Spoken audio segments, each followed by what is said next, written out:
ए मौसम की बारिश परेश मकवाना द्वारा लिखा गया एक हिंदी उपन्यास है और कोई भी उपन्यास रोमांस के बिना अधूरा है। नमस्कार दोस्तों, मैं हूं देव शाह बजाज। लॉकडाउन के दिनों में क्या किया जाए समझ से बाहर था, तो सोचा जो पढ़ रहा हूं क्यों ना उसे रिकॉर्ड करके आप लोगों के साथ भी शेयर करूं। वहीं आज मैं आप लोगों के साथ शेयर करूंगा ए मौसम की बारिश का पहला चैप्टर। आज इतने सालों बाद बारिश की एक बेहतरीन शाम को देखकर मुझे वो शाम याद आ गई, वही शाम जहाँ से ये कहानी शुरू हुई थी।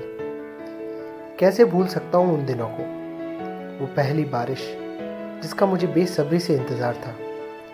बारिश आई और बारिश के साथ वो भी आई मेरी ज़िंदगी में, मानो वो बारिश का बेहद खूबसूरत तोहफा था मेरे लिए। आज वो नहीं होती तो माँ ही नहीं होती, और माँ ही नहीं होती तो शायद मैं भी नहीं होता।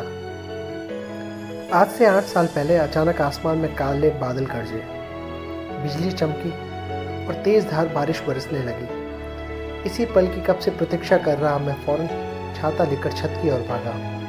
जयदेव, संभल के, गिर जाओगे। माँ की कुछ आवाज़ें कान से टकराई, लेकिन मैंने अनसुनी कर दी और ऊपर सीढ़ी रूम में ही खड़ा खड़ा मैं बारिश का मज़ा ले रहा था। बाहर दरवाजे से अपना हाथ निकालकर बारिश की कुछ बूंदें मानो अपने हाथों में लेकर उसे महसूस कर रहा था कि काश मैं ये बारिश की बूंद होता और कोई मुझे ऐसे ही अपने हाथ में थाम लेता और बस देखता रहता।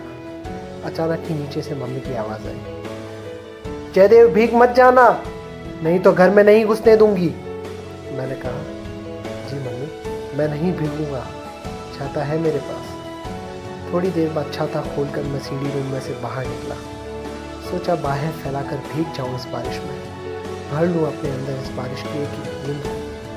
फिर मम्मी की डांट याद आ गई। तय किया, बेटा भीगेगा तो घर में घुस नहीं पाएगा।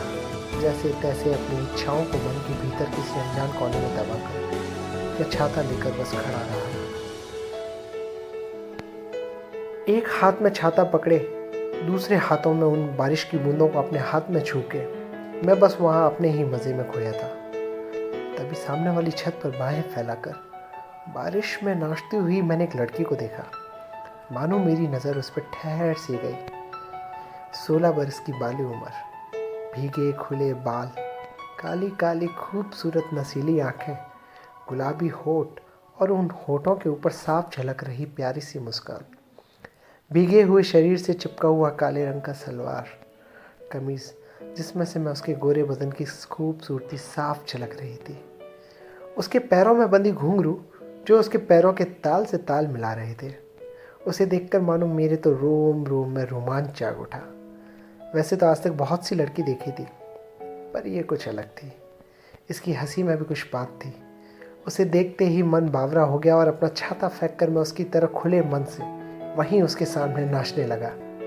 वो इस बात से बेखबर थी कि कोई कब से उसे देखे जा रहा है, कोई उसे घूरे जा रहा है, और वो अपनी धुन में अपनी छत पर नाच रहे थे कि अचानक ही बारिश कुछ कम हुई और उसकी नज़र मुझ पर गई। उसने फ़ौरन अपने काले दुपट्टे से अपने आप को ज़रा ढक लिया और कुछ बड़बड़ाते हुए नीचे की ओर चली गई। कुछ देर बाद बारिश गायब हो गई, आसमान खुल सा गया। मैं सूखने के लिए कब से छत पर ही खड़ा था।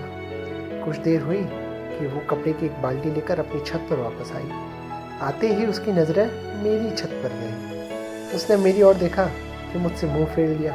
शायद उसे मैं छिछोरा लगा। वो वैसे ही गुस्से में रस्सी पर अपने एक के बाद एक कपड़े सुखाए जा रही थी और मैं अपनी छत पर कब से वहीं खड़े रहकर उसे देखे जा रहा था, उसे घूरे जा रहा था। आखिर छिछोरेपन की भी हद होती है। उसको यूँ गुस्से में अकेले ही बड़बड़ाते देखकर मुझे लगा कि कब मैं उसे घूरे जा रहा था, कहीं इस वजह से वो मुझे गलत तो नहीं समझ रही। मुझे लगा कि पतंग हाथ से जाए इससे पहले ही डोर संभाल लेनी चाहिए। मैंने तुरंत ही अपने कबूतर को सीटी मारी। मेरी सीटी सुनकर उसने फिर एक बार मुझे देखा और वैसे ही गुस्से में फिर से नज़रें फेर ली। दोस्तों, पहला चैप्टर बहुत ही खूबसूरत है। आगे क्या हुआ मैं आपसे सेकंड वीडियो रिकॉर्ड में शेयर करूँगा। Thank you for listening.